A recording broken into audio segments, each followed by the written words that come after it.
po, bago tayo maupo, mag-declare muna tayo. Sunod kayo sa akin, kami sa dibdib. The rest of my life will be the best of my life. Isa po, the rest of my life will be the best of my life. Pakisabi sa pitong tao, pinagpala ka na ni Lord. Come on, pakisabi mo. No? Pakisabi. Yan po. So yan, magandang umaga po sa bawat isa po sa atin.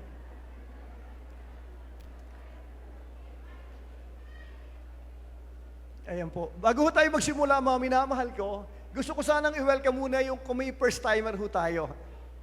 No? Wina-welcome ko po si Sir Aaron. Naiyaho kasi. Siya po ay teacher natin sa BBA. Siya po ay ginamit ng Lord doon para po sa campus natin. Sir, tayo ka nga para makita ka nila. Yan po si Sir Aaron De Leon. Good morning, sir. Good morning po. Tsaka kasama niya si asawa ni Kuya Romy. Meron po bang first time nyo nakadalo? First time, tayo nga po kayo sa first time. Meron po ba? Meron pa? Ayan. Magandang umaga po. Magandang umaga. Si ano yan, ang pagkakilala namin sa kanya ay Inday. Ano? Taga dyan lang po yan sa harapan. Magandang umaga. So sige po, maupo na tayo. Magandang umaga sa bawat isa po sa atin. No po, ngayon po, last Sunday, ang topic po natin ay change. Kung gusto nating maranasan ng season of change, season of harvest, kailangan natin ng change. Kasi po, ano yan mula ho rito, lilipat po talaga ito. It is a journey. No? At habang pinagbubulay-bulayan ko po ito, mga minamahal ko, dumarating pa rin ako dito sa topic na ito. Doon pa rin kay Abraham. Kasi po si Abraham, mga minamahal ko, ang ganda-ganda ng pangako sa kanya.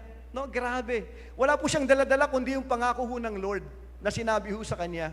Sabi yung gano'n, mga minamahal ko, ito ho yung pangako. Sabi ng Lord, unang command, sinabi ni Yahweh kay Abraham, lisanin mo ang iyong bayan, ang tahanan ng iyong ama at makamag-anak, at pumunta ka sa bayang ituturo ko sa iyo. Yun po yung tinatawag na pinagmulan. At magta-transfer po siya papunta rito. Ano? Change po ang tawag doon. And then sabi ganoon, pararamihin ko ang iyong mga anak at apo at gagawin ko silang isang malaking bansa. Pagpapalain kita at gagawin kong dakila ang iyong pangalan at ikaw ay magiging pagpapala sa marami. Ang sa iyo'y magpapala ay aking pagpapalain at ang sa iyo'y sumumpa ay aking susumpain. Sa magitan mo lahat ng mga bansa sa daigdig ay aking pagpapalain. Isang pangako, mga minamahal ko, na nagpabago ng buhay po ni Abraham. Sa paglipas po ng tinatawag ng taon, nung tawagin siya ng Lord ay 75, lumabas po si Isaac noon 25. Yung journey po ng kanyang buhay, mga minamahal ko, nung siya po'y sumunod sa tinatawag na commandment, at yakapin po niya yung pangako ng Diyos sa kanya, everything changes, mga minamahal ko, sa buhay po ni Abraham. At alam niyo po ba, hanggang ngayon, yung impact ng buhay ni Abraham. Kung hindi po kay Abraham, wala pong Kristo. Kung hindi kay Abraham, wala pong church. Kung hindi po si Abraham, tayo po ay mananatiling malayo po sa Diyos. Hanggang ngayon po, pinag-uusapan ng pangalan po ni Abraham. Tama po sabi ng Lord, I will make your name great from generation to generation to generation. It is a promise. Pangako po ito ng Diyos sa kanya. Ito nakakatuwa. Alam nyo, lagi po itong binabanggit sa pulpito na ito. Ito po ay salita ng Diyos. Kasi sabi, God is not a man that He should lie. He is not a human being that He should change His mind. Pag sinabi niya, gagawin niya. Pag pinangako niya, tutuparin niya. Because He is God. Pag hindi niya po ginawa ang kanyang pangako, hindi na po siya Diyos. Kasi ang Diyos po ay hindi magbabago. No? Tayo po nagbabago, pero ang Diyos hindi po yung magbabago. Ikaw, ako, subject who tayo has to change. No? Pwede pa paputi, pwede pa pasama, pwede pa palayo, pwede pa palapit, pero subject tayo sa change. So sa umaga ito, mga minamahal ko, pag-usapan ho natin na nakita ko, para yung journey po na ito, mula sa pangako, papunta ho rito sa tinatawag na katuparan, mga minamahal ko, ng pangako niya kay Abraham, nang ilabas si Isaac. Ito po ay tinatawag na kailangan ng isang big word. Pakisabi nga po, faith. Pakisabi, faith. Isa pa ho, faith. So our topic this morning, season of harvest, faith, believe. No? Kailangan nating maniwala. Tulad po ni Abraham, siya po ay pinangakuan lang. Ang dala-dala po ni Abraham, minamahal ko, yung tinatawag na pananampalataya. Siya po ay naniwala sa pangako ng Diyos. Okay? Sabi ganoon, season of harvest, nakaraan, season of harvest, we need na ma-change. Pag walang changes, walang season of harvest. At ito po napaka-crucial, pag wala pong tinatawag na pananampalataya, no, wala pong tinatawag na season of harvest. May sinasabi ang Panginoon sa simbahan po nating ito. Nung aking pong panalangin, ma-receive ng Spirit mo. No, matanggap ng iyong pagkatao. No, na ngayon pong panahon ito po'y panahon ng anihan. No, sinasabi ho ng Diyos, minamahal ko, it is a season of harvest sa buong simbahan po na ito. Yung makatatanggap po nito, makaka-receive ka ho ng tinatawag po mga minamahal ko ng galaw ho ng Diyos. Kasi ang batuhan po ng lagi ito tatandaan, pare-pares tayo naririnig. Pero conforme kung paano mong pananampalatayanan. Tama po ba ako? Kaya mahalaga po pag nandiyan ka, maniwala ka. Kasi hindi ho kayang gumalaw ng Diyos sa mga tao walang faith. It is impossible, mga minamahal ko, to please God without faith. It is impossible, mga minamahal ko. Kaya po sa umagang ito, pag-usapan ho natin, yung tinatawag po na pananampalataya, believe and faith is synonymous po yan. Ang ibig sabihin po niyan. No po. So pag-usapan ho natin. Tignan ho natin ito. Nakiano muna ako, i-ano muna yung ating outline. Season of harvest, galing po ito sa buhay po ni Abraham. Ito ho yung pangako ng Panginoon, may commandment may commandment sa kanya, iiwan niya yung comfort zone niya, pupunta siya sa lugar na hindi po sinabi ng Lord kung anong meron doon, kung sino mga tao doon, ano ba naghihintay sa kanya doon, wala hong sinabing ganun. No? Ang sinabi lang sa kanya, iiwan mo household mo, iiwan mo bayan mo, at pupunta ka sa isang lugar na ituturo ko. At nakakatawa lang kay Abraham, minamahal ko, merong tinatawag na pananampalataya. Pakisabi nga po, pananampalataya. Ang pananampalataya mo ay napakahalaga, mga minamahal ko. Ang pananampalataya natin bilang mga Kristiyano, ang buhay mo magsisimula sa pananampalataya, magtatapos po sa pananampalataya. From first to last.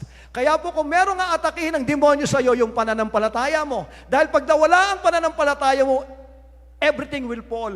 Kasi po, yung lahat-lahat ng ikaw ay nakatayo sa pananampalataya mo sa Diyos mo.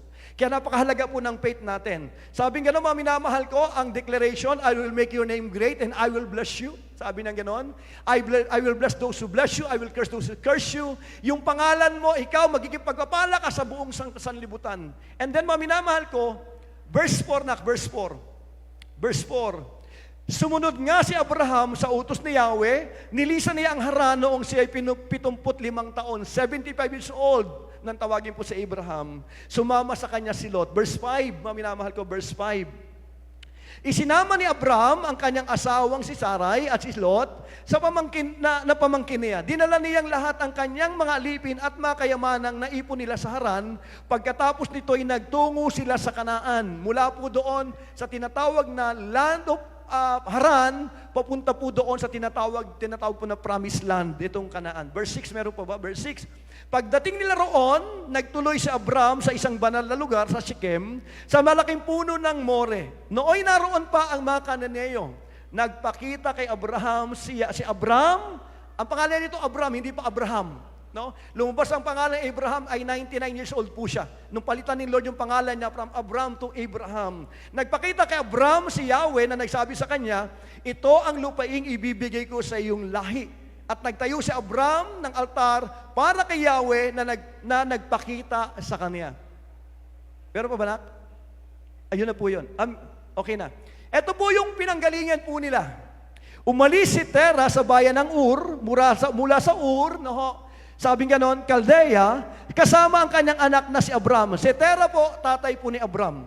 Ang asawa nitong si Sarai, asawa ni Abraham, si Sarai at si Lot na anak ni Haran.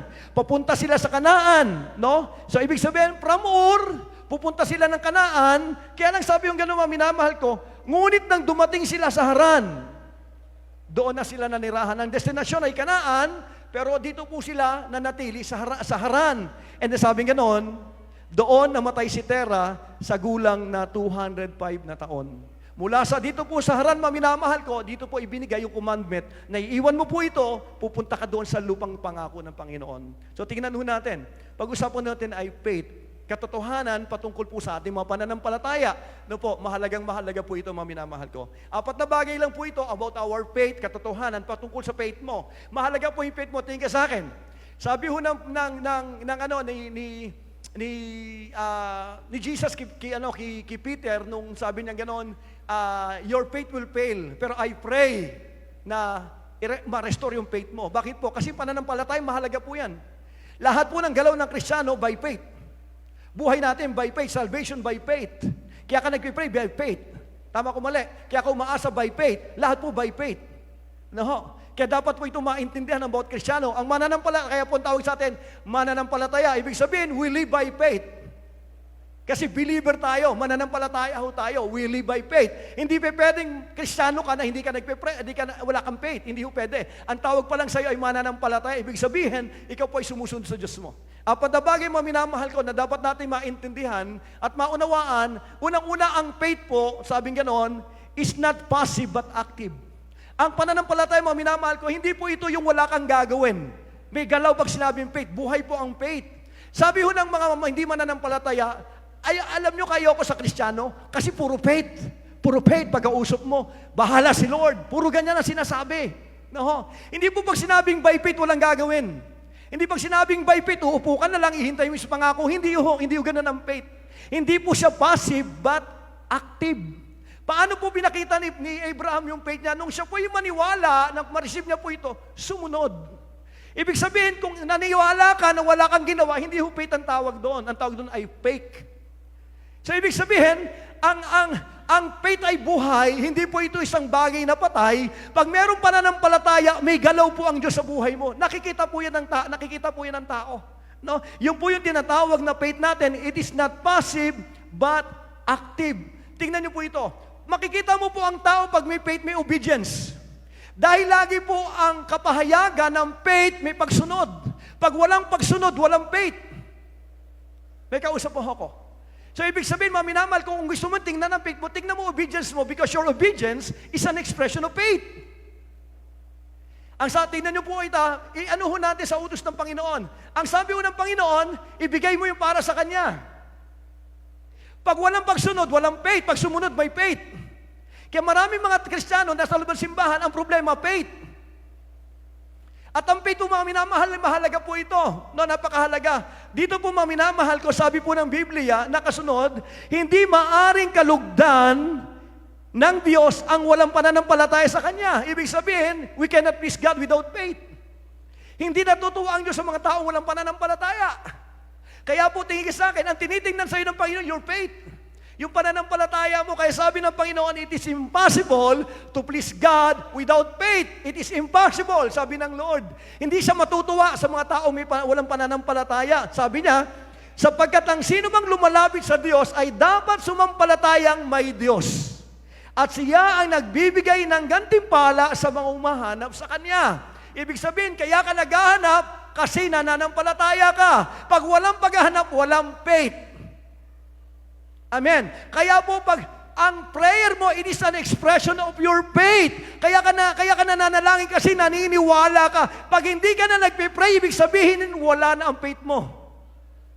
Kaya ang naapektuhan palagi yung faith. Giving mo, prayer mo, service mo, pag-ibig mo sa Panginoon, nakasalalay po sa faith. Kaya kung meron tayong isang aasikasuhin mo, minamahal ko, bukod sa pag-ibig natin sa Lord, yung pananampalataya ho natin. Basta may pananampalataya, may kilos, may galaw. Yan po yung tinatawag na faith. Hindi po ito yung wala lang. No? Nag-pray naman ako. Hindi ho ganon. May mga panahon na wala kang gagawin, pero kadalasan may gagawin ka. Kaya kailangan ng sensitivity sa Holy Spirit pag sinasabi sa atin ang tinatawag na faith.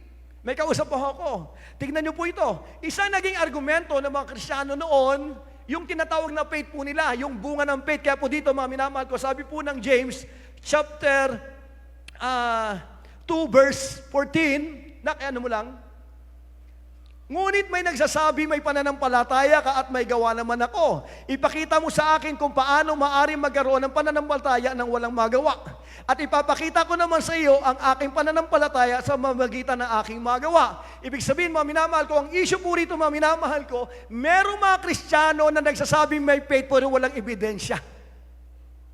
Walang evidence ng faith. Kaya dito po, mga minamahal ko, pinag-uusapan, ipapakita ko sa iyo pananampalataya ko na may kapahayagan ng tinatawag na pagsunod o gawa na kasunod.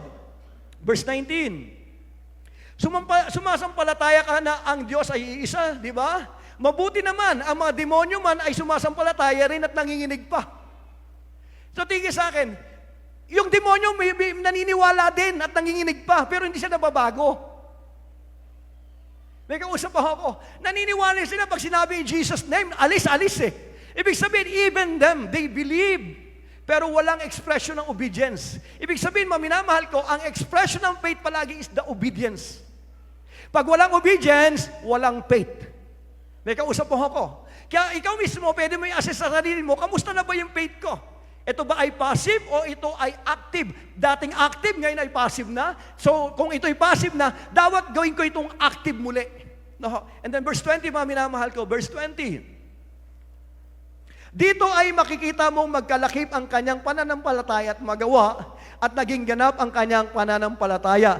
Dahil sa kanyang magawa, natupad ang sinasabi ng kasulatan, si Abraham ay sumampalataya sa Diyos at dahil dito siya itinuring ng Diyos bilang matuwid at tinawag siyang kaibigan ng Diyos. Nakasunod.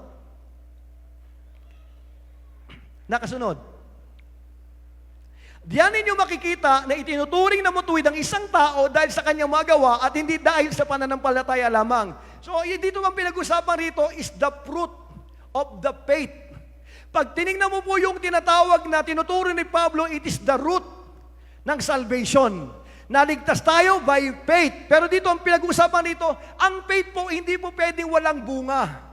Pag sinabi mong meron kang faith, dapat may ebidensya po yan. Meron po ito expression, minamahal ko. Yung mga Israelita, yung mga Kristiyano noon, naniniwala sila na sila po ay mananampalataya, pero wala po silang ebidensya.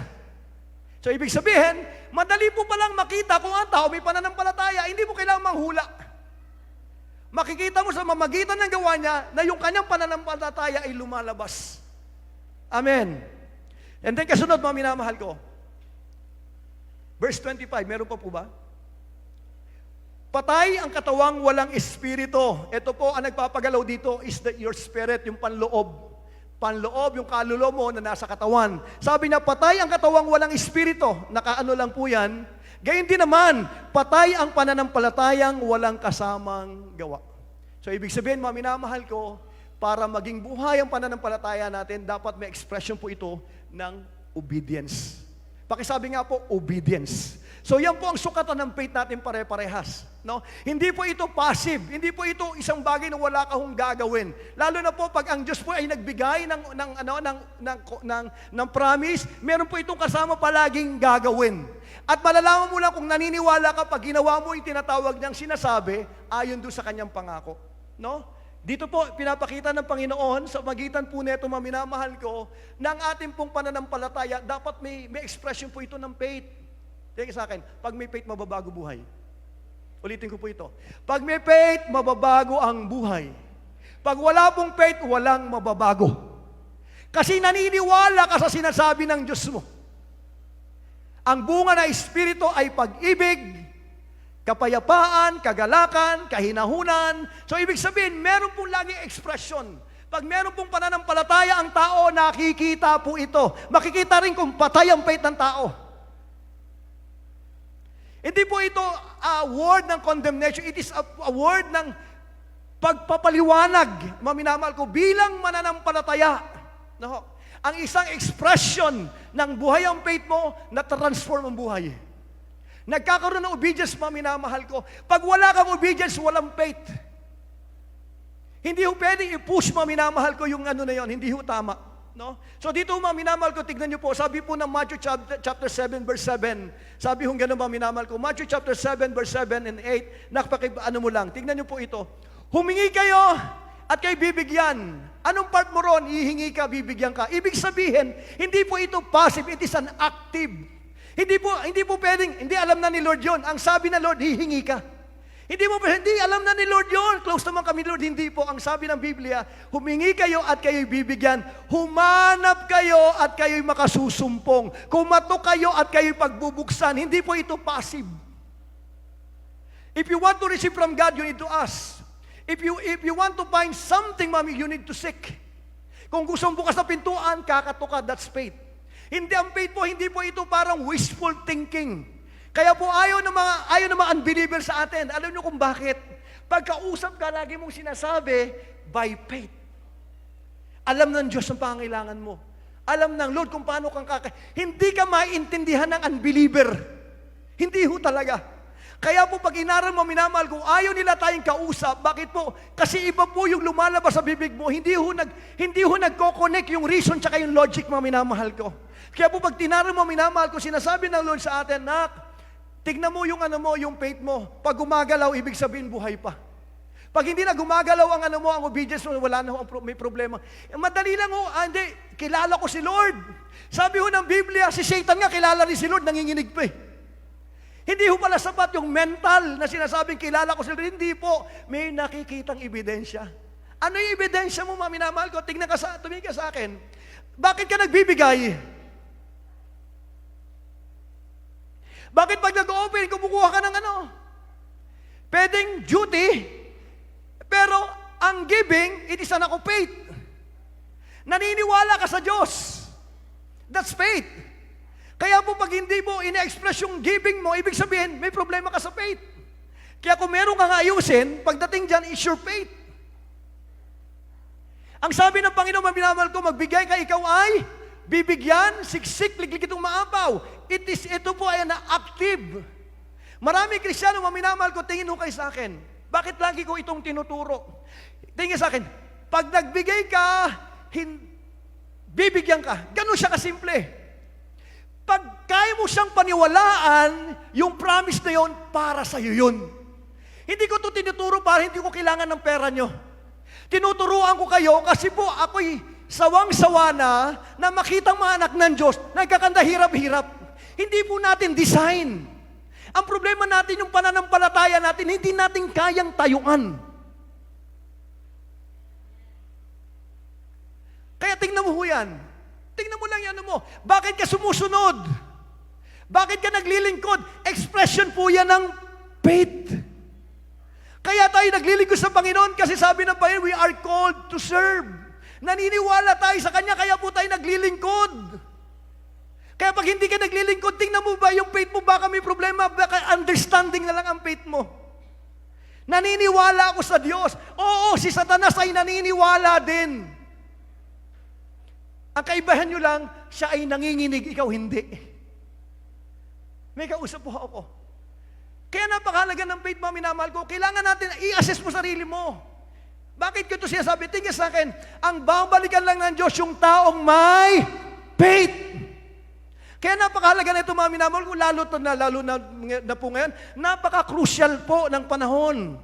Napaka-crucial. No, kaya po kailangan nating titingnan palagi yung ating pananampalataya. May apoy pa ba? O wala nang apoy? No, ikaw makaalam kung nasaan nakatayo ang pananampalataya mo. Hindi kita kinokondemn. It is between you and God. Ang sinasabi lang sa atin ng Panginoon, tignan mo faith mo, asikasuhin mo.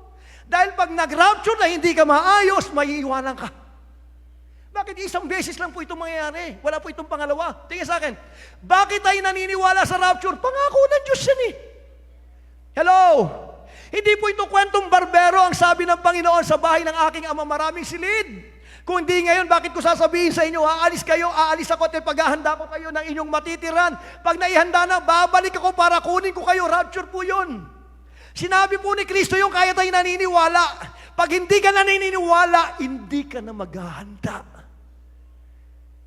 Kaya kung meron tayong ayusin, minamahal ko, ito po, Jesus is coming very soon. Konti na lang. Ngayon po, medyo ko lang, segue ko ng konti. Ngayon po, minamahal ko, yung sasabi ko ito nakaraan, yung picture ko nasa si President Trump, nagtayo po siya ng Board of Peace. Hinihikayat niya, minamahal ko, lahat ng mga presidente ng bansa, lahat ng mayayamang tao na maging bahagi ng Board of Peace. Pag inaral mo sa Biblia, minamahal ko, hindi ko sinasabing siya po yung Antikristo, pero pag inaral mo yung Antikristo, minamahal ko, siya po ay makipag-covenant sa maraming tao. At isa sa pangako na Lord, itatayo po yung third temple, minamahal ko. Yung third temple, minamahal ko, itatayo po ito sa lugar po ng Jerusalem. Ang problema, minamahal ko, ito pong site na kung saan itatayo, may nakatayong mosque dito. Hindi po ito bibitawan ang tinatawag po ng mga Arab country. Bakit po? Isa po sa pinakamahalaga nilang istruktura, ito pong Al-Aqsa po na ito. Ito pong tinatawag na mosque, nandoon sa lugar ng tatayuan dapat ng third temple. Ang tanong dito, minamahal ko, paanong tatanggalin itong Al-Aqsa para maitayo po yung tinatawag na third temple?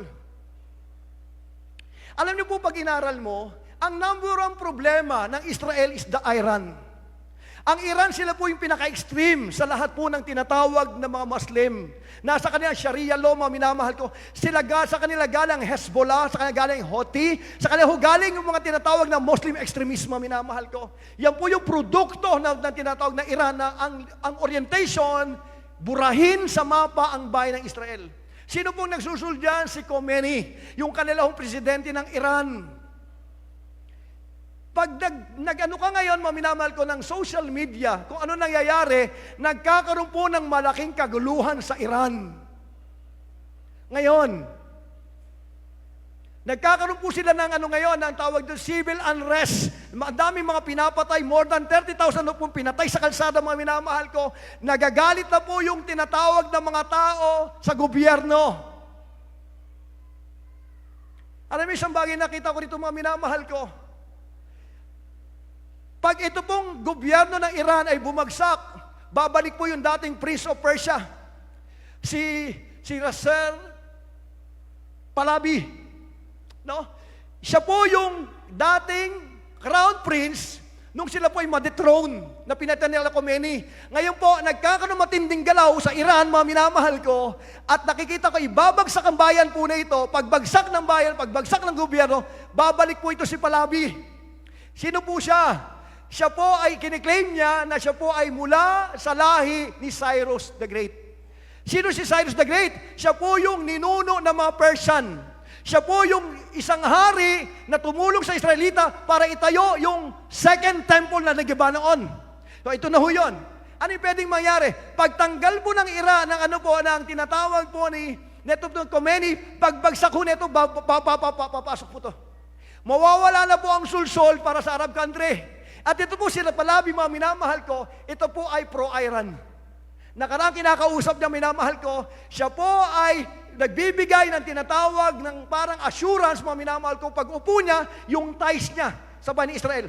Tanggal po itong tinatawag na ito, I believe, mga minamahal ko. Pabor po siya sa pagtatayo ng templo. Ano pong ibig sabihin? The clock is ticking. Ulitin ko po ito. The clock is ticking. Anytime pwede mag-rapture. Anytime pwedeng alisin ng Panginoon ang simbahan sa bayan. Makikita mo kung may faith ka. Mag-prepare ka. Ang walang faith, wala po yang gagawin. Pagkarinig dito, lalabas po ito. Ikaw mismo sa oras to, you can attest. You can assess kung nasa ang faith mo. Kung malapit lang dumating ang Panginoon, ano ang dapat kong gawin? Dito ho pumapasok yung pananampalataya. Kung naniniwala ka na babalik si Jesus, ihanda mo sarili mo. Kasi that's your faith. May kausap pa ako. At alam niyo ho, nakalungkot ngayon sa mga simbahan, maraming Kristiyanong hindi na ho naniniwala sa pagbabalik ng ating Panginoong Hesukristo. Kaya po magkakagulatan, mga minamahal ko, pag bigla hong dumating yung tamang panahon ng tinatawag na rapture, maraming Kristiyano na may iwan. Bakit po? They don't believe sa sinasabi ng salita ho ng Diyos. Kaya isang malaking paalala po ito para sa atin. The clock is ticking. Pag tinitingnan, gumagalaw po ang mundo, papunta po doon sa tinatawag na layunin ng Diyos, mga minamahal ko, para sa huling panahon. Kaya po, mga minamahal ko, tingin ho kayo sa akin, marami mga Kristiyano nagwi-withdraw sa huling panahon po na ito, maging marunong ka kapatid. Kailangan ng wisdom. Kung malapit ang pagdating ng Panginoon, dapat pare-pares tayo nag-aayos ng sarili. Inaayos ang sarili, mga minamahal ko, sa harapan ng Panginoon. Bakit po? Naniniwala po ako na babalik ka, aayusin ko sarili ko. Amen. Amen. Amen. So mahalaga faith natin. Dahil ang faith natin, lagi po itong may tinatawag na galaw. By faith, Noah built an ark. Hindi sinabing by faith, naupo si Noah. Hindi po, Noah built an ark by faith. Meron pong pananampalataya, may galaw po palagi, mga minamahal ko. No? By faith, Abel offered ng pinakamaganda na offering kaysa Cain. Bakit po? By faith. He obeyed. By faith may ginagawa. Yun po yung faith. It is not passive. It is an active word. May kausap ako. Pwede ba kita matanong without condemnation, how's your faith? Kamusta yung pananampalataya mo? Moving ba? O passive? Wala lang. Papasok dito ang salita ng Diyos, lalabas ho sa kabila. Ang pananampalataya, pagpasok sa tenga, bumababa sa puso. Pag bumababa sa puso, lalabas sa bibig, gagalaw po. Gagalaw sa katawan. Yan po yung expression ng faith natin. Hello? Hello? Paalala ng Diyos sa atin to. Tulad niyan, sabi ng Lord, Nak, may season of harvest. Ano gagawin ko? May season of harvest. Meron kang reaction. Hindi pwedeng simba-simba lang. Kapatid niya sa akin. Hindi pwede ang Kristiyano simba-simba lang. Pupunta ka rito para saan? Para maging parang, hindi kasi kailangan ko lang maging feel okay. Kasi hindi po ganun ang buhay Kristiyano. Ang buhay Kristiyano, it is an active faith. Kaya ka nandito kasi kakatagpuin mo yung Diyos mo. Kasi kailangan ko yung Diyos ko. Hindi ko kaya mabuhay na wala yung Diyos ko. That's faith. Marami po sa loob ng simbahan, wala naman sana rito sa atin. Kaya tayo nandito kasi naintindihan natin, anak tayo ng Diyos.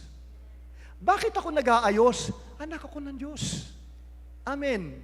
Yung tatay ko banal. Bakit ako nagpapakabanal? Yung tatay ko banal. Bakit ako nag-aayos? Yung tatay ko maayos. It is an expression of my faith. Kaya nga hindi pwedeng may faith ka, iba ginagawa mo doon sa faith mo. Hindi pwede. May synchronize mo yan. Yung lumalabas sa bibig mo, dapat kaisa ng buhay mo, kaisa ng isip mo, that's faith. Kaya napakahalaga ng faith, mga minamahal ko. Nakapatong ang lahat-lahat ng isang Kristiyano sa kanyang pananampalataya sa Diyos.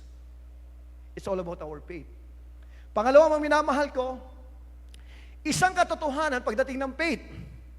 Faith is an enemy of sight. Ang pananampalataya, ito po ay kalaban ng iyong mga matang pisikal. No, lagi po yan, mga minamahal ko. Bakit po? Kasi po, pag ikaw po ay ikaw ay Kristiyano, sa mundo na ito, lumalakad ka by sight, lagi kang gagamit ng logic, lagi kang gagamit ng reason, mga minamahal ko. At ang faith at ang reason ng logic, hindi po yan kailanman pwede magtagpo. Kaya hindi pwede, teka muna, hindi yan logical, hindi yan reasonable, kaya hindi ka susunod kasi hindi mo maigkong yung iisip mo. Ang hirap bilhin. Pag ang pananampalataya, mga minamahal ko, sabing ganon, hindi pwedeng gamitin yung logic. Kaya sabi ng Panginoon, walk by faith and not by sight. Ang Kristiyano, lumalakad sa mundo sa pananampalataya, hindi sa bagay na nakikita. Pag ikaw po'y lumakad sa mundo na ginamit mong mata mo, madidisappoint ka, madidiscourage ka, matatakot ka, ma-anxious ka, kasi nakikita mo lahat ng mga bagay imposible. Kaya pag lumakad ka ng by sight, ikaw yung gagawa ng daan patungo sa pagpapala mo. Bakit po? Kasi matatakot ka. Gagawa ka, kaya kahit hindi mo pa dapat pasukin, papasukin mo. Kahit hindi mo dapat gawin, gagawin mo. Bakit po? Ikaw po ay minumove ng nakikita mo. Kaya mahalaga po pananampalataya natin, kapatid.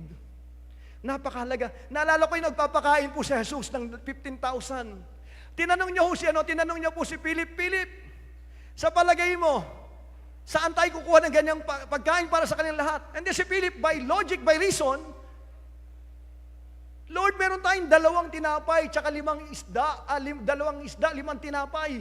Pag ginamitan mo ng logic yan, ng reason yan, walang kapangyarihan yan. Ang sabi po ni Philip, minamahal ko, siguro kumuha ng calculator, Sir, Jesus, kailangan natin isang taong sahod para sila pakainin. Ang tawag doon ay reason, ang tawag doon ay logic. Alam mo dyan, totoo lang, kaya tayo nahirapan mga Kristiyano, hindi tayo lumalakad sa pananampalataya. Lumalakad doon tayo sa magitan ng reason natin. Nakikita natin, yung papasabayan sa logic, papasabayan sa reason. Lagi hong ganun. Kaya pag illogical ho tayo, pag illogic, hindi mo bibilhin. No? Ang pananampalataya, minamahal ko, may nakikita ka, kaya ka sumusunod. Kaya ka gagalaw kasi may pinapakita sa iyong Diyos.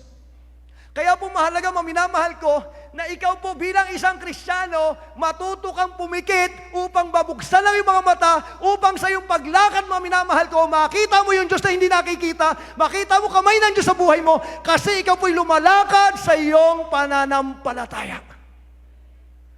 Nakatingin sa akin, the moment you walk by faith, yung buhay mo magbibigay ng kaluwalhatian sa Diyos mo. Kailangan natin maintindihan ito. Tingin sa akin, pag lumakad ka sa lakad, matang pisikal, lagi ka matatakot. Pag sarap po ng, kunyari, nagtatanggalan sa trabaho, nagbabawasan, matatakot ka na kagad. Bakit? Kasi isipin mo, sana hindi ako matanggal. Kasi pag natanggal ako, paano yung pagkain ng asawa ko, pagkain ng anak ko, paano ko mangyayari? Pag lumakad ka by sight, maminamahal ko, ma-stress ka. Pero pag ikaw po'y lumalakad by faith, ganito po ito, nagsara ng pintuan. Lord, salamat kasi magbubukas ka ng bagong pintuan, mas maganda, mas matindi yung bubuksan mo para sa akin, by faith. At ang Diyos po'y proven. Alam mo, sa totoo lang, si rito marami ng pinatunayan ng Diyos sa'yo. Napakarami ng pinatunayan Diyos sa buhay natin, mga minamahal ko. Kaya sabi sa atin ng Panginoon, Nak, ang buhay Kristiyano hindi ginagamitan ng logic yan. Hindi po yung ginagamitan na kailangan pa natin ipaliwanag sa atin ng Diyos para tayo sumunod. Kadalasan si Lord po hindi po nagsasabi, hindi pinapaliwanag kung bakit. Ang sinasabi lang ng Lord, ito sinasabi ko, susunod ka. Pag may faith ka, susunod ka. Kaya sa mundo ang tawag dyan, kabaliwan. Para kang tumutuloy sa isang, yung alam mo na yon, merong tinatawag ng katulad sa Indiana Jones, meron pong tinatawag na isang bangin, maminamahal ko, pero dahil po maminamahal ko, meron po siyang parang patibong na hindi mo makita na may daan, parang salamin. Makita mo, ang nakikita mo lang yung gap. Pero ang sabi po ng libro na hawak-hawak niya, hindi merong tulay eh. Pero walang tulay, sabi po sa kwento ng Indiana Jones. Tinitingnan, hindi may tulay. Pero wala akong nakikitang tulay. Ano ginawa niya? By faith. Pag walang tulay, patay.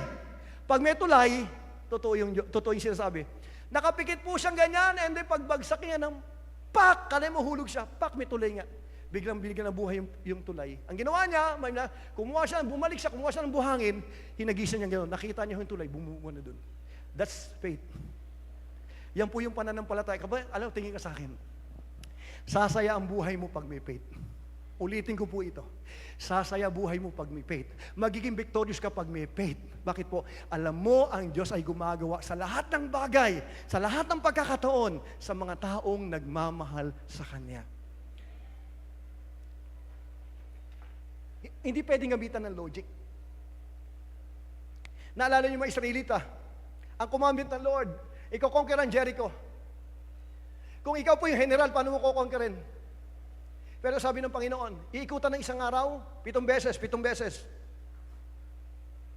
Pampito, 7 beses ng 7 araw. Hindi pwedeng gamitan ng logic. Hindi pwedeng gamitan ng reason. Lord, teka lang muna, ang digmaan dapat may kanyon. Lord, dapat ang digmaan, merong pana, merong ganito. Pero ikaw, ito sinasabi mo sa amin, iikot kayo ng 1 beses ng araw, 7 araw, iikot kayo ng 7. Pagdating ng 7, wala kayong gagawin ko, sumigaw. Mahirap bilhin. May kausap po ako.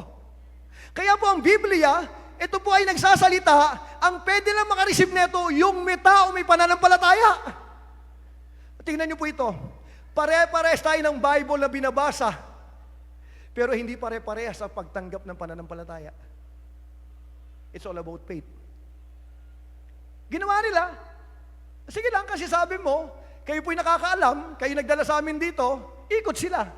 Pagdating ng 7, at ang sabi, ang pinakamahirap na commandment, hindi umikot, yung wag magsalita. Walang magsasalita ng 7 ikot. Yung unang ikot, wala. Can you imagine po? Bawal magkwentuhan, 7 ikot po, halos buong maghapon umikot, bawal magsalita. Kahit pagod na pagod ka na, kahit hirap ka, kahit banas ka na ano ba naman, walang magsasalita. Pagdating ng 7, imagine mo na ipon po yung salita mo, kaya pag sigaw mo, wah! Bagsak po yan. Ang tawag po doon ay faith. Faith is not passive, it is an active word. Dito mga minamahal ko, ang kalaban mo palagi yung mata mo. Kasi iba'y nakikita ng mata mo, iba nakikita ng faith mo. May kausap po ako. Ano ba? Tingnan niyo po ito. Naalala niyo po sila Pedro na sila po sabing ganoon, magdamag po silang ng huli ng isda, wala silang ng huli na anuman. Hiniram ni Jesus yung kanyang bangka, sumakay puro, nag-preach, pagtaas mag-preach, sabi niya ganoon, isulong mo yung bangka mo, and then makakahuli ka. Ano sabi ni Pedro? Logic. Una-una, mas marunong ko, preacher ka, ako ay fisherman. At wala nangingisda ng maga, gabi. Pero sabi niya, dahil sinabi mo, hindi pwedeng gamitan ng logic tsaka ng reason ng faith. Hindi talaga papasok. Hindi mag-a-agree. Hindi mo pwedeng pagpilitan yung sarili mo. Kung ano sinasabi ng Lord, ang hinihingi lang sa ating pagsunod, anong ginawa ni Pedro? Dahil sabi mo, and then nung pumalaot po siya, hinagis po yung lambat, and the Bible declares, nung inuhugot po yung lambat, halos lumubog po yung bangka na daladala ho nila. Bakit po? It is an expression of faith. Hello. Etong huling panahon na ito, mga minamahal ko, ito ang pinakamagandang panahon. Yung panahong walang-wala, yan po yung panahon ng Diyos. Nung padaanin po ng Panginoon ng mga Israelita sa wilderness, yan po ang lugar na walang-wala. Walang tubig, walang pagkain, mga minamahal ko, walang inumin, wala. Doon po sila dinala ng Diyos para po sabihin sa mga Israelita, ako ay Diyos na kasama nyo. Ang hinihingi ko sa inyo, maniwala kayo sa akin. Kaya magugulat kayo, expression ng kanilang faith, na-receive nila yung blessing ng Lord. Nakakabaliw po ang Diyos kausap. Actually po, nagre-reklamo. Ano yun? Nakakatawa. Tingin sa akin, yung Diyos mo, wala ho siyang problema sa pangailangan mo. Wala po talaga. Pag ito natutunan mo, mga minamahal ko, ma-enjoy mo ang buhay mo. Wala talagang issue. Tingnan niyo po ito. Humingi yung mga tao ng pagkain, kulang-kulang 2 milyon. Sa wilderness, walang tanim, wala lahat. Si Moses, mga minamahal ko, lumapit po kay Lord, ang bigat ng kanyang pasanin, saan siya kukuha ng pagkain ng 2 milyong tao? Eto nga lang po, pakainin mo, sasakit na ulo mo eh. Yung po ay kulang-kulang 2 milyon. Pupunta huro, mga minamahal ko, inilapit po ni Moses yun, ang sabi ng Panginoon sa kanya, relax lang. Bukas kakain sila ng pagkain. Grabe, ang hirap kausap ng Diyos. Pag sinabing, relax ka lang. Hindi, Lord eh. Ito yung mga tao, hindi, kailangan dapat ganito. Pilit natin, pinasusunod ng Diyos na gusto natin. Pag hindi pumasok sa logic natin, ay hindi sa Diyos yan. Hindi po pwedeng magtama ang logic mo, tsaka reason mo, tsaka sa faith mo. Hindi po talaga, mag-struggle ka. Ano ginawa ni Moses? Kesa siya po ay dumama ng kabigatan, yung kanyang pangailangan, inibigay niya sa Panginoon. Lord, imposible ito, wala akong kayang gawin. Yan na po. Natulog sila kinabukasan po. Pagising nila yung pagkain, nando doon po. Mana. Pinakain sila ng Diyos ng pagkain hindi pa nila nakikita. Pagkain ng maanghel. Iyak sila, gusto namin ng karne. Paano papakainin itong mga tao na ito na napakaraming tinatawag napakakapal at gusto po ng karne? Sige nga kung ikaw po yung lingkod ng Diyos. Kaya hindi pwedeng mag-lead ng walang faith. Pag leader ka, dapat you are known by faith. Kasi pag wala kang faith, lagi kang aangal, lagi kang lalaban. Ang kailangan ay faith. Ang hirap pong isipin ang isip ng Diyos. Can you imagine pag yung mga tao nagagalit, punta sa Lord, kayo naglabas niyan. Hindi ko kayang pakay. Gusto nila ng karne. Ano sabi ng Lord sa kanya? Relax. Tingin ka sa akin, pag may problema ka, hindi natataranta si Lord. Paano ko i-bless yan? No? Naku, wala siyang ganito, wala siyang ganito. Hindi ko ganun ang Diyos mo. Sa Diyos mo, walang imposible. Kaya sabi ng Panginoon, kalma ka lang dong. Kalma ka lang day. I am in charge. Alam mo, sa totoo lang, your faith plays an important role sa buhay mo. Napakalaki ho ng papel yan. Pag wala kang faith, didiskarte ka ng sarili mo. Pag wala kang faith, gagawa ka ng sarili mong daan. Doon magkakawasak-wasak ang buhay mo. Bakit? Hindi mo alam ang tinatawag ng charter. It is an uncharted territory. Kaya pag sinabing ikaw ay mananampalataya, you need to live by faith. Ano sabi ng Panginoon? Kulang-kulang 2 milyon. O sige, baka tsamba, nakakain ng mana. Isang paano gagawin ng Panginoon? Papakainin din 2 milyong tao, pakakainin mo ng karne. Ang ginawa nila, pinatulog sila. Pinaihip ng Panginoon malakas na hangin mula po doon sa Mediterranean. Pagdating po yung mga pugo po, bumabagsak sa harapan nila, natutulog ho sila. Habang natutulog sila, gumagawa ang Diyos sa buhay nila. Pakisabi nga po, faith! Isa pa ho, faith! Walang imposible sa Diyos natin. Kaya ang sarap maintindihan ng Diyos. Ang sarap maunawaan ng Diyos. Naintindihan? Pag-ising ho nila, mga minamahal ko, ganito karami ang pugo. Sabi po ng Biblia, patong-patong ang pugo hanggang bewang. At ang radius po ay 5 kilometro ang layo, ganong kadami. Kaya pagkuha nila sa galit ng Lord sa kanila, lumalabas sa ilong nila sa sobrang galit ng Diyos sa kanila. Bakit po? Hindi nila kayang maniwala sa Diyos. Alam niyo, tingin sa akin, bakit sila hindi nakapasok ng promised land? Unbelief. Ayaw nilang maniwala, hindi na kayang paniwalaan, kaya sila lahat ay namatay sa wilderness. Kapatid, tingin sa akin, pag ang Kristiyano po ay hindi natutong manampalataya, magiging bitter ang buhay mo. Didiskarte ka lang, mga minamahal ko, pero pag marunong kang manampalataya, kung ano sinasabi ng Diyos mo, gawin mo, it will happen to you. Ang sarap maintindihan ng Diyos. Mga minamahal ko, alam mo problema ho natin. Nakita ko, ang isang bottom line, yung pagkakaintindi sa Diyos. Paano mo siya nakikilala? Paano mo siya nakikita? Alam mo, isa ng problema natin mga Kristiyano, ang isang tingin ho natin sa Panginoon, isang dwarf na Diyos. Isang maliit na Diyos. Hindi natin makita yung glory ng Diyos. Hindi natin makita yung kadakilahan ng Panginoon. Alam mo kung bakit? Kasi hindi tayo naghahanap sa Diyos. Lagi po tayong tatandaan, yung paghahanap mo sa Diyos, it will benefit you. Ito pa matindi. Si Abraham mo kausap ng Lord. Nagkaroon po ito ng impact sa pamilya, nagkaroon ng impact sa marami, lalo na po kung ikaw po ay tatay, you need to walk by faith because you are a leader. Tinitingnan ka ng mga anak mo, tinitingnan kung paano ka mag-react, tinitingnan ng Panginoon kung ng anak mo kung may faith ka, tinitingnan ng anak mo kung ano priority mo sa buhay mo, tinitingnan ka ng anak mo.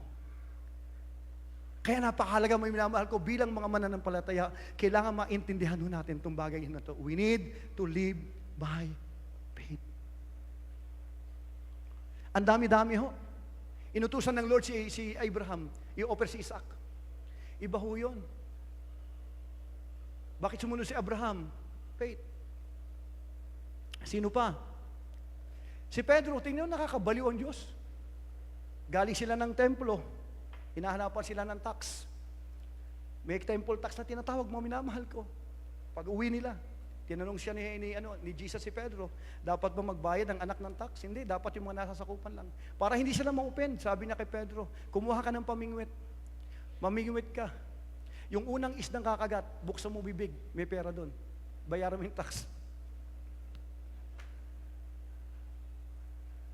Yun yung Diyos na kausap mo. Hindi pwede reason. Hindi pwede logic. Pag sinabi ng Diyos, gagawin niya. Pag pinangako niya, ipupulpil niya. Kaya humisa sa tutulang, honestly kapatid, may mga galaw ang Diyos na hindi mo maintindihan. At ang tanging hiningi lang sa atin ng Panginoon ay maniwala sa Kanya. Anak, alam ko, ginagawa ko. Ang kailangan ko lang, manampalataya ka sa akin. Sabing ganoon, hindi maaring kalugdan ng Diyos ang taong walang pananampalataya. Ang tinitingnan Lord sa atin is our faith. Mas malaki ang faith, mas maayos, mas maganda. Una po, sabi niya ganoon, faith is not passive, it is an active. Pangalawa, faith is an enemy of sight. No? Kaya kapatid, sa totoo lang po, itong huling panahon nito, minsan hindi mo alam saan kukuha talaga. No? Pero nakakatuwa kapag natutunan natin manampalataya. Lakad by faith. Oh. Ang sarap ng lalakad, alam niyo, tingin sa akin. Lahat ng blessing mo, sasabihin mo si Lord. Hindi ikaw. Kasi alam mo, hindi talaga ikaw, si Lord. Ang sarap mag-testimony na, alam mo, ito wala talaga. Pero nakita ko yung alam mo na yung galaw na Diyos sa buhay ko. Salamat sa Diyos, it's all about Him. Ang sarap kayong tingnan yung trabaho mo, Diyos na ibibigay. Kasi yung Diyos ikaw ay naghahabol. Lalo itong huling panahon nito, wala pong stable sa mundo. Pwede tayo matulog na may trabaho ka, pag-ising wala ka ng trabaho. That's our world. Kaya wag mong ilagak ang iyong pananampalataya sa trabaho mo. Ilagak mo ang faith mo sa Diyos mo. Bakit po? Pag nagkaroon po ng shaking, dahil po yung trabaho mo is shakeable po yan, kasama ka mawawala. Kaya ang faith natin dapat nasa Diyos. Ma-shake man ang buong mundo. Hindi tayo ma-shake. Why? Our foundation is our God. May kausap po ako. Pwede bang palakpakan natin si Lord? Kaya pinakamalakas sa palakpak para sa Panginoon. Pinakamalakas sa palakpak. Pangalawa ho, mga minamahal ko. Pangatlo, faith is a journey. Ang pananampalataya po yung paglalakbay. No? Is a journey, mga minamahal ko. Makikita ho natin from Genesis chapter 12, papunta ng Genesis chapter 22. Makikita mo yung journey ng faith ni Abraham. No? Actually, pag hinarap mo po ito, mga minamahal ko, Hindi naman talaga si Abraham ang kwento dito eh. Ang kwento rito yung Diyos ni Abraham. Kaya pong sabi niya, pagpapakilala niya ganito, ako ang Diyos ni Abraham, ang Diyos ni Isaac, at Diyos ni Jacob. Ibig sabihin, it is not you. It is not me. It is not us. It is all about God na ginagamit tayo ng Diyos. Actually, minamahal ko, mahirap mong paniwalaan ng Diyos, maliban na tulungan ka ng Diyos na maniwala. Kaya ang trabaho ni Holy Spirit, ito yung trabaho ni Holy Spirit, ipinapakita sa atin siya, sabi ni Holy Spirit, there is a season of harvest. There is a season of harvest. There is a season of harvest. Pinapakita ni Holy Spirit, trabaho niyo po yan. Ito maganda. Siya yung magdadala sa lugar na pinapakita niya sa iyo. Kailangan mong lumakad na kasama siya papunta doon. Hindi ka pwedeng lumakad sa mundo na hindi mo kasama ang Diyos. Maliligaw ka. Mahirapan ka, madidismaya ka. What is faith? Faith is walking with God na naiintindihan kung ano nangyayari sa buong mundo. We are designed to walk with God. Kahit saan ka nagpupunta, naniniwala ka kasama ang Panginoon. Bakit sabi niya, hindi kita iiwan, hindi kita pabayaan. When we walk by faith, mga minamahal ko, andun po ang Diyos. Pag inaral mo, hindi po solid ang faith ni Abraham. Pag inaral mo po, hindi po talaga. Ang sabi ng Panginoon, iwanin ang tahanan niya. Sinama niya si Lot. Isa po yun, pero in-honor ng Lord yung small faith. Kaya lang dahil hindi niya iniwan si Lot, pagdating na araw, nagkaroon siyang problema kay Lot, kailangan nila maghiwalay. Emotional po yun. So pag inalo mo, minamahal ko, maraming pagkakataon, nagpipail yung faith niya. Naalala niyo si Hagar? Nainip po si Hagar. May sinasabi ang Diyos sa kanya. Yung asawa niya may sinasabi din. Ano susundin mo? Yung asawa mo, yung Diyos mo. Eh, siyempre asawa mo. Tama, di ba? Dahil mas matindi ang conviction pag asawa nagsasalita kaysa sa Diyos. Tama po ba ako? Ano nangyari? Ito nga man of faith eh. Sabi niya gano'n, ito yung alipin ko, anakan mo para magkaroong anak. Ang linaw ng usapan nila ni Lord eh. Mga lalaki, dapat tinatayo mo faith mo. Dapat sinasala mo rin, narinig mo. Hindi pwede lahat na sinasabi ng asawa mo, tama. Kailangan makarinig ka sa Diyos. Or else, kadalasan magiging problema nyo, yung desisyon ng asawa mo na hindi nakaalay sa kalooban ng Lord. Ano nangyari? Dahil pinagbigyan niya, sinabi niya, aawayin siya eh. Outside di Colombo. Ang gagawin niya, patulang ko na, maintindihan mo ka ni Lord, hindi ka maintindihan ng Diyos. The final say sa buhay mo, hindi kung sino mang mga tao. The final say sa buhay natin, Diyos natin. We need to learn how to walk by faith. Yung pinakikinggan natin mahalaga, ano pong nangyari? Dahil yung asawa niya, minamahal ko. Girls, pwede ba akong makiusap sa inyo? Kayo po ay naniniwala kong magagaling ho kayo. Pero sabi ko sa inyo ng Panginoon, matuto kang magpasakop sa asawa mo. Kahit gaano kagaling, hindi ho-honor ng Diyos ang galing mo. Ang commandment sa inyo ng Panginoon, magpasakop. Hindi ikaw ang nilagay ng Panginoon para ilid mong pamilya mo, hindi ikaw yung asawa mo. Trabaho niya ang mag-lead. Pag pumalit ka ho dyan, gaganyan-ganyan ang asawa mo. Hindi ikaw ang leader ng bahay niyo. Yung lalaki ang leader. Ang gawin mo lang, tulungan mo lang maintindihan ng asawa mo. Kung nahirapan ka, ipaintindi mo lang sa kanya. Hayaan mo siya, tulungan mo siya, ipanalangin mo siya. That's your job. Huwag mong pakialaman yung role ng asawa mo. Pag nagkamali, tsaka mo na lang asarin. O, di ba? O?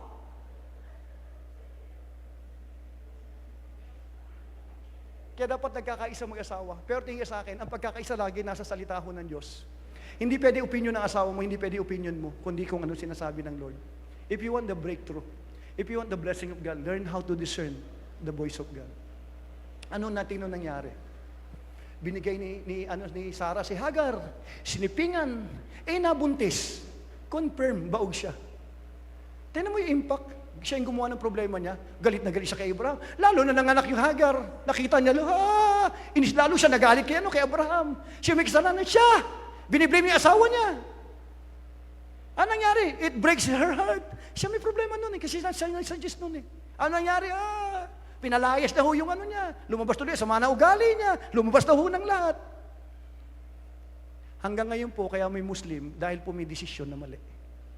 Yung decision po na yun kay Hagar, lumabas si Ismael. At si Ismael po ang pinagmula ng lahi ng mga Muslim. Ito po ay bunga ng pagkakamali ni Abraham na nakinig sa kanyang asawa. Ulitin ko po ito.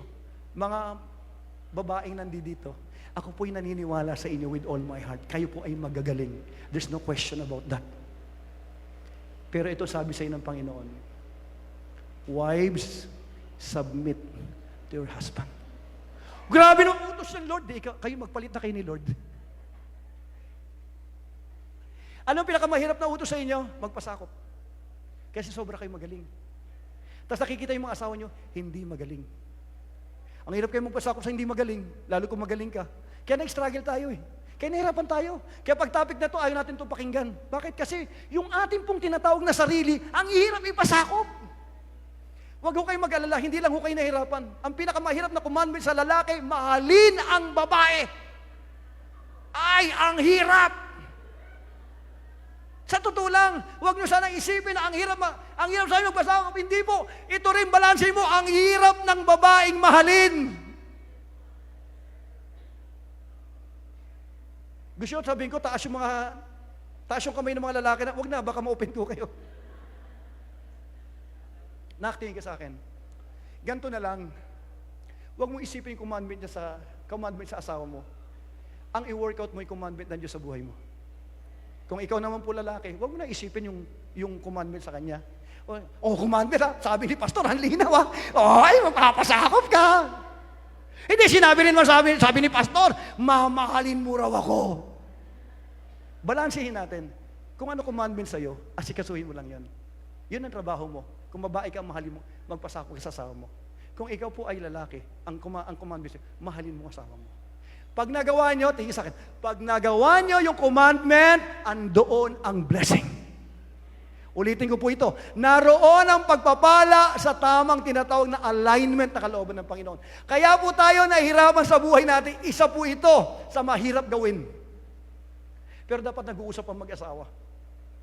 Kami rin ni Neri, ako pastor, si mami nyo, pastora rin. No? Nung nagsisimula kami, ang dami namin argumento. Alam yung problema ng mga lalaki kasi, mayroon tayong mga problema talaga, yung attitude. Minsan hindi pumapasa sa mga babae yun. Ang mga lalaki, patay-patay, wait lang, gagawin ko yan, sandali lang. Tapos yung maghapon, walang nagawa. Diba? Kaya yung mga babae, nakikita ng lalaki, ng babae lagi yung kahinaan ng lalaki. Pero nakakalungkot lang, hindi nakikita ng babae kahinaan niya. Tama po ba ako? Dapat makita talaga. Balansi lang. Pakisabi nga, balansi lang. Kung katabi mo yung asawa mo, pakisabi, balansi tayo. Balansi talaga. No? Kung lalaki sabihin mo, sabi ni Pastor pagpapasakop sa akin. Pero sabi ni Pastor, mamahalin kita. Gawin niyo ho yan, andun ho yung blessing ng Lord. Yan po yung hanggang ngayon, wino-workout namin na asawa ko. At nakita ko, minamahal ko sa haba ng panahon, umaayos na po kami. Mas malaki yung pag-aayos namin mag-asawa. Dati po si Mami, pag may sinasabi. Ako po hindi. Ngayon, hindi na po ganun. Ako ho nang pag alam ko sa Diyos, tinatayuan ko po ito. Hindi ako pwedeng makinig kung kanikin. Kung ito sinasabi ng Diyos, ito yung sinasabi ng Diyos. Dapat ganun din po tayo mga lalaki. May kausap pa po ako. So may journey po ng faith. Alam mo, tingin sa akin, wala man talagang perfectong faith sa atin. Bumabagsak. Nagkakamali, kinakapos. Kasi journey nga eh. Ang mahalagang tingin sa dapat kasama mo yung Diyos mo sa journey. Tingin, pag hindi mo kasama ang Diyos sa journey, mahirapan ka. Pag bagsak mo, walang magtatayo sa'yo. Pag wala magpo-provide sa'yo. Pero kung mag-journey ka, minamahal ko, nakasama mo pa, because it is a journey of faith, you need God for this journey. Tuturuan kanyang maniwala. Paano ba ginawa ng Lord at tinuruan si Abraham? Mahirap maniwala kay Abraham. Kaya yung ni Abraham, pag ginamitan ng logic, bakit po? Matanda siya, 75. Yung asawa niya, menopause na. Pangalawa, baog pa. Kahit sa tingnan, malabo pa sa sabaw ng pusit yan pag ginamitan mo ng logic. Hindi talaga papasok. It is impossible. Kaya lang minamahal ko, pag inaral mo rito sa journey po niya, tingin sa akin, paano siya journey? Nag-struggle si Abraham na hindi niya kayang paniwalaan sinasabi ng Lord. Sabi ng Panginoon, lumabas ka ng tent mo. Labas po siya ng tent. Sabi na, tumingin ka sa taas. Kita niya, dami star, gabi. Sabi na, ganyang karami magiging inapo mo. Bilangin mo. Madaling araw na hindi ka po tapos. Ano po ibig sabihin? Para kondisyonin ang isipan. Para paggabi, sa ating pupunta ka, binibuild ng Lord yung faith mo. Yun ang purpose nun. Ganong karami maging po. Kaya Lord, salamat Ganito karami may declaration pong kasama yan. Nung medyo kapos pa maminamahal ko, maaga magkasama ho sila. Sabi ng Lord sa kanya, nakikita mo yung buhangin na yan, ganyang karami ang magiging inapo mo. Ganon siya binibuild ng Lord yung faith. Maaga nakikita niya yung buhangin. Sa tuwing sumisipa siya ng kabuhangin, nilalagay sa isipan ng Panginoon sa kanya, ganito karami ang magiging ano po ko. Sa gabi, binibuild ang faith. Sa umaga, binibuild ang faith. Kasi hindi natin kayang maniwala without the help of God. Kaya po ang buhay Kristiyano, it is a walk by faith. It is a journey of faith with God. Maminamahal ko, Enoch walked with God 300 years. Ibig sabihin, mahalaga po ito. Hindi pa doon nagtapos. Pag titingin sa taas, inapo, covenant, dito baba. Alam ginawa pa ng Panginoon? Nag-set po siya ng circumcision. Lahat ng lalaki tutuliin ho sa kanila. Hindi na nakontento ang Diyos doon, hindi na nakontento ang Diyos. Dito po inilagay sa mismong sa mismong ari niya. Tinuli po, yun po ay covenant.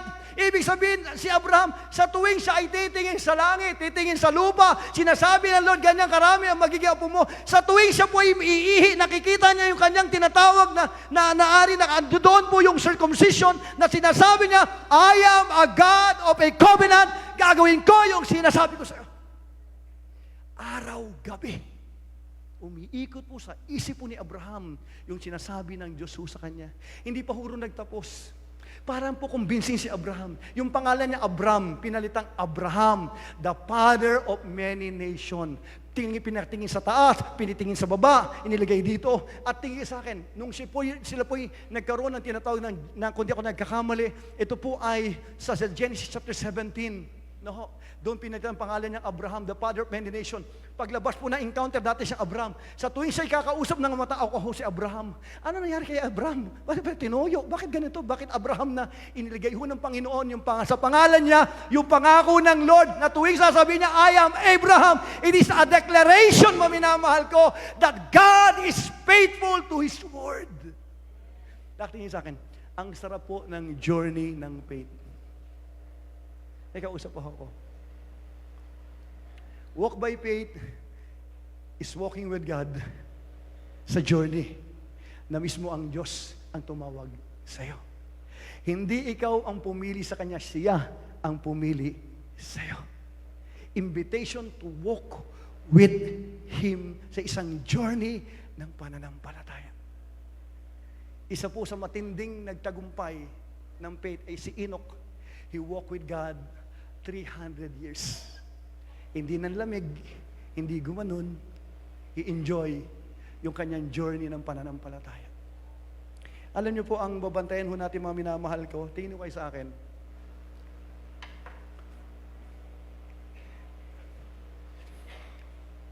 Dapat habang tumatanda tayong Kristiyano, dapat lalo nating nakikilala ang Diyos. Dapat habang tumatanda tayong Kristiyano, lumalaki pananampalataya natin. Kung ito po'y journey, mga minamahal ko, dapat ito pataas. Dapat po paayos. Dapat po paapoy. Hindi pa pwedeng vice versa. Nagaling ka sa taas, pabagsak po yung buhay mo. Kaya kung ako'y tatanungin mo, kailangan tayong bantayan yung mga sarili natin. Alam niyo po, tingin sa akin, maraming Kristiyano sa huling panahon, dating maapoy, wala na silang apoy. Hindi natin sila kinokondem. Bakit po? Hindi sila naging maingat, maminamahal ko, sa buhay Kristiyano. Dapat habang tumatagal tayo, lalo nating namamahal ang Diyos, kasi lalo natin siya nakikilala. Dapat lalo tayo nagtitiwala sa Panginoon, kasi lalo natin siya nakikilala. Maminamahal ko, dapat lalo tayo naayos ang buhay, kasi lagi natin siya nakikilala. Palalim ng palalim. No? Palalim ng palalim, palago ng palago, pabunga ng pabunga, yung buhay ng Kristiyano. Kaya mga minamahal ko, tingin mo kayo sa akin, pwede ba ako makiusap sa iyo? Tingnan mo yung sarili mo. Just a check and balance. Kamusta na ba? Mas mahal mo ba ang Diyos ngayon kaysa noon? Tingnan natin. Saan ba nakalagay ang Diyos sa buhay mo ngayon? Siya ba nasusunod sa iyo? Ikaw o yung Diyos? Pag ang Diyos nasunod, ibig sabihin nag-grow yung faith mo. Yung journey mo, minamahal ko, sa pananampalataya ay maayos. Kapatid, tingin mo kayo sa akin, magandang mensahe po ito. Kaya kayo po ay nasa simbahan na seryoso ang Diyos. Gusto ho ng Lord maging maayos tayo pare-pares. Ang goal ng Panginoon sa buhay natin is to be like Christ. Nothing more, nothing less, nothing else. Maging kamukha natin si Jesus. Kaya po ang journey tayo ng mga minamahal ko, dapat lumalalim tayo, dapat lumalago tayo, dapat namumunga ho tayo. No, yan po yung journey. Kaya po mga minamahal kong sabi po ni Paul, the righteous shall live by faith, from first to last. Kaya ang mga Kristiyano, sila po ay taong mananampalataya. Sabi po yan ni Paul, ang pwedeng magtagumpay sa mundo, yung tao may pananampalataya, sila lang po. Hindi pwedeng magtagumpay yung mga tao walang faith. Bakit po? Kasi pag walang faith, you walk by sight. Madidisgrasya ka pag Kristiyano ka, lumalakad ka sa magitan ng iyong mga mata. You need to believe sa sinasabi ng Lord. Ano po ba ang faith? Naniniwala ko sa sinasabi ng Diyos. Eto sinasabi mo, paniniwalaan ko yan. That's faith. Ito po'y pangako ng Diyos sa atin na sinasabi sa atin, for I know the plans I have for you, declares the Lord. Plans to prosper you, plans to give you hope and a future. That's a promise of God sa atin. Pinaniniwalaan ko yung sinasabi mo. Lord, ang tawag po rito ay faith.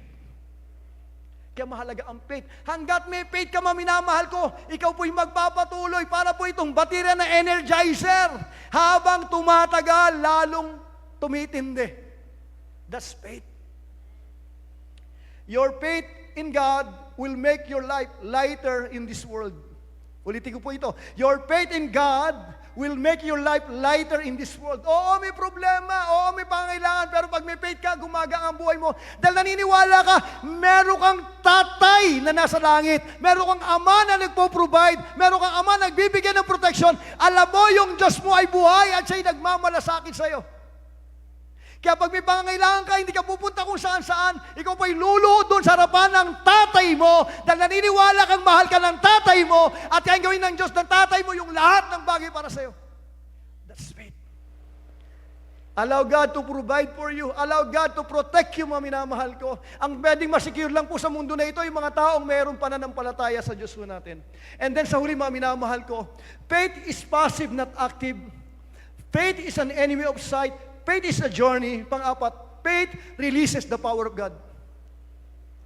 Ang faith po, inirelease po neto yung tinatawag po na kapangyarihan. Next slide.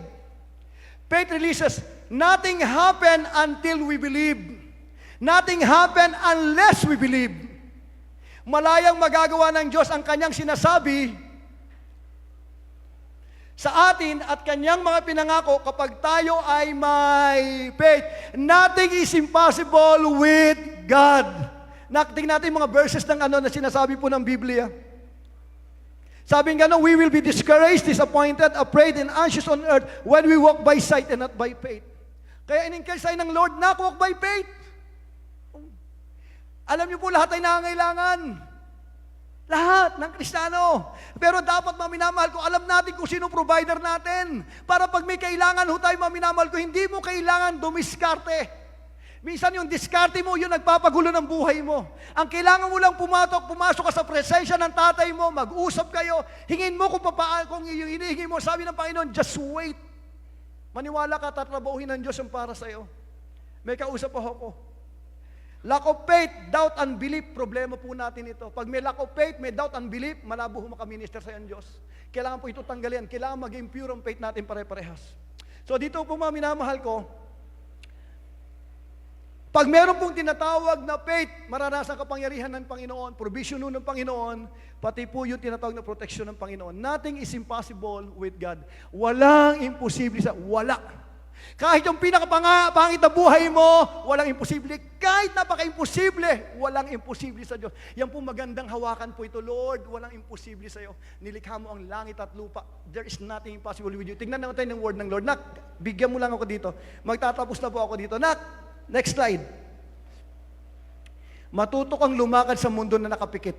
Ibig sabihin yan, you need to walk by faith. Luke chapter 1:37. Nak, meron ba? Luke chapter 1 verse 37. Yung sunod-sunod na text na yan, about ano po ito? About the declaration po ng kapangyarihan ng Panginoon. Luke chapter 1:37, sabi ng Panginoon, with God, nothing is impossible. With God, nothing is impossible. Yon. For nothing is impossible with God. Sabi po yan ng Diyos, walang imposible sa Diyos. Tingin sa akin, may problema ka napakalaki. Paglapit mo sa Diyos mo, ang sabi ng Diyos mo, walang imposible sa akin. Kung kaya mong paniwalaan ang sinasabi ng Panginoon, it will happen to you. Lagi pong ganon. Sabi po ng Panginoon kay Bartimeus, nung siya po'y lumapit kay Jesus, sumisigaw po siya. Pag bulag, mula pagkabata, tumayo siya sa harapan ng Panginoon, tanong sa kanya ng Panginoon, anong gusto mong gawin ko sa'yo? Ang sabi ni Bartimeus, minamahal ko, Lord, I want to see. Imposible po yun. I want to see. Ang sabi ng Lord, according to your faith, be it unto you. And then the Bible declares, bigla po siya nakakita. Bakit po? Kasi may pananampalataya. It's all about our faith. Kasunod, Jeremiah 32 verse 27, sabi niya ganoon, walang bagay na mahirap sa akin. Sabi po I am the Lord, the God of all mankind. Is anything too hard for me? Wala, sabi. And then kasunod po, minamahal ko, 32 verse 17, sa kasunod po niyan, sabi niya, sovereign Lord, you have made the heavens and the earth by your great power and outstretched arm. Nothing is too hard for you. Lord, napakabigat ng aking dinadaanan. Sabi ng Lord, walang mabigat sa akin. Genesis chapter 18 verse 14. Is anything too hard for the Lord? I will return to you at the appointed time next year and Sarah will have a son. Buntis po siya. Walang imposible sa Lord. Buntis, baog, lahat po. Pero gumawa ho Panginoon ng himala. And then pag inaral ho natin dito, kanina ang binibigyan ng diin kanina, nothing is impossible with God. Pero dito po sa verse na ito, tingnan niyo po yung power ng faith. Nakasunod na. Matthew 17. Ayan, 21 to 20. Tingnan nun natin ito. Sabi ng ganun, minamahal ko, He said to them, sabi ni Jesus sa mga disciple niya, because of your little faith, for truly I say to you, if you have faith like a grain of mustard seed, you will say to this mountain, move from here to there, and it will move. Sabi mo sa bundok na yan, pumunta doon, pupunta yan doon, pag may pananampalataya ka. At ang sabi niya, kung sa Diyos walang imposible sa taong may pananampalataya. Ang sabi ng Lord, walang imposible sa akin. Pero pag ikaw may faith, walang imposible sa'yo. Ibig sabihin, napakalaki ng papel ng pananampalataya ho natin. Ang ino-honor na Lord is our faith. Kaya po sa Biblia, may mga faith po na nagpapamanga kay Lord. Naalala yung kananay tuman, yung anak niya napoposes. Tapos sabi ng Panginoon, hindi ako sinugo sa mga hintil, pero nagsusumiksik po siya, mga minamahal ko. And sabi na gano'n, meron silang dialogue. Ang sabi ng Panginoon sa kanya, woman, you have great faith. Umuwi ka na, magaling na anak mo. Yun ang kayang igawin ng pananampalataya. Yung senturyo na mama, yung kapitan, yung alipin niya may sakit, mga minamahal ko. Lumapit siya, sabi na, Lord, yung aking pong alipin, meron pong may sakit. Sabi ng Lord sa kanya, pupuntahan natin pagkagaling ko. Sabi, Lord, di mo kailangan pumunta sa amin. Ako, sundalo ko, meron akong tinatawag na ranggo. Pag sinabi ko sa tao, pupunta ron. Pag nagutos, kinutunod. Sabi niya kay Jesus, sabihin mo lang. Sabi ng Panginoon, grabe faith mo. Umuwi ka na. Magaling na alipin mo. Ibig sabihin mo, minamahal ko, it's all about faith. Na, pag may faith, may magbabago. Pag may faith, may breakthrough. Pag may faith, may mangyayari sa buhay natin. 4 na bagay sa huli, kung paano natin palalaki natin mga pananampalataya. Nakakatuwa, sabi ng Panginoon sa simbahan po na ito, ito ay season ng harvest niyo. Just believe. Para lumago ang faith natin, kailangan natin 4 na bagay. Mabilis lang po ito. We need an atmosphere where our faith can grow. Dapat meron tayong environment. Dapat meron tayong atmosphere na pag ito po ay pumasok ka doon, nag-grow yung faith mo. Kung mahalaga ang faith mo, maminamal ko, dapat mo itong asikasuhin. Dapat merong atmosphere. Dapat meron pong environment so that your faith can grow. Number 1, knowing God. The more nakilala mo yung Diyos mo, the more na alam mo yung pangako niya sa'yo, lalaki faith mo. Kaya po mahalaga po, minamahal ko ang Biblia. Walang gagraduate dito sa atin hanggat nasa lupa tayo, kailangan natin ang Biblia. Dito po nanggagaling ang faith. Kaya pag wala pong Bible, walang faith. Maraming Kristiyano at tagal na hindi nagbabasa ng Biblia, pilit po silang lumalakad na wala akong pananampalataya, madidisgrasya ka. Ang sabi ng Panginoon, for you to grow yung faith mo, minamahal ko, kailangan natin ang Biblia. Pangalawa, stay in God's presence. Kailangan natin ang presensya ng Panginoon dahil itong lugar na to, dito mo siya kinakausap, dito mo siya wino-worship, dito siya nagsasalita sa iyo. Yung binabasa mo sa Biblia, dito mo nararanasan sa presensya niya, sa pananalangin mo. Kaya hindi pwedeng mabuhay ang Kristiyano without the Word of God and without the prayer. Pangatlo, we need the community of believers na kung saan mga tao may pananampalataya na pag nakasama mo, na impartan ka ng pananampalataya, nakikilala mo lagi si Lord, may mga tao nagbabantay sa'yo. Kailangan mo ng cell group, kailangan mo ng small group para yung faith mo maging tumatag, maging maayos. Tutulungan ka ng mga kasama mo mag-grow ang faith mo. Pang-apat na atmosphere, serve God. I-involve mo kung ano yung ginagawa ng Diyos mo. Kung ito ginagawa ng Diyos mo, doon mo dapat ibinibigay ang sarili mo. If you want your faith grow, i-align mo ang sarili mo sa gustong ipagawa ng Diyos sa simbahan. And it will grow your faith. Kapatid, maniwala ho kayo, ito simbahan ito may ginagalaw ang Diyos. May kinikilos. Ang aking pong panalangin, mga minamahal ko, matuto tayong mag-align. Pag tayo po'y nag-align, mga minamahal ko, we will see the wonders, the power, the manifestation ng glory at ng presence ng Lord. Itong apat na ito, mahalaga po ito. Huwag mong baliwalayan ang faith mo. Yung faith mo, dadaling ka sa langit niyan. Yung faith mo, ipoprovide ka niyan sa magitan po ng faith mo. Your faith is like a channel. Para po itong tubo mo, minamahal ko na kasan, dumadaloy puro ng pagkapala ho ng Panginoon. Mahalaga ang faith. Keep the faith. Sabi ni Pablo, keep the faith. Ilaban mo faith mo. Ilaban mo faith mo. Kaya natutuwa ako sa mga nanay kahapon. Nakag-stay kayo ng tawag dito, ng Prayer Mountain. Nakita ko yung mga video nyo. Katuwa. May bago silang karanasan. Nag-apoy sila. Naayos yung faith. Ako natutuwa ko na tinitingnan ko kayo nandun kayo sa harapan ng tinatawag ng sanctuary. Naglalaro kayo doon. Tapos yung mga comment nyo na, natutuwa po ako. Bakit? Naapuyan kayo. Na-refresh yung faith. Lumaki yung faith. Kailangan natin yun. Ako, I advise talaga Prayer Mountain. Bakit po? Kasi pagdating mo roon, dito daming alalahanin, daming takot, daming iniisip. Halos maano yung isip mo. Pagdating mo roon sa Prayer Mountain, pagtungtong mo roon mismo sa may mismo doon, biglang, nagsa-shutdown lahat. Wala ka na maririnig, kundi yung Diyos mo. Nak, mga kapatid ko, Jesus is coming very soon. Ayusin natin faith natin. Pangalawa, ibigay natin sarili natin sa gustong gawin ho ng Diyos. 25th anniversary natin, sinasabi ng Lord sa atin, may season of harvest. God is challenging us. Kung ito po yung harvest mo, minamahal ko, i-align natin yung gusto ho ng Panginoon sa gusto niya. Magdala tayo ng kaluluwa sa harapan ng Panginoon. Dahil ang kaluluwa po, ito po yung nagbibigay ng katuwaan sa Lord. Tag-iisa mga minamahal ko. Ito po yung mga tao na dadali natin sa harapan ng ating Panginoon Kristo. Lord, salamat po sa 25 taon na yung katapatan, kabutihan, biyaya sa aming mga buhay. It is a token, Lord, ng pasasalamat namin po. Kaya wag ko kayong mawalan ng 25th anniversary. Hindi ka dapat iimbitahin. Kung ikaw po'y pamilya ng Diyos, dapat nandoon ka. Dahil ito po'y anibersaryo ng pamilya ng Panginoon, ng pangalan po ay Bethel Global Outreach. Tatayo po tayo, mga minamahal ko, tatayo po tayo.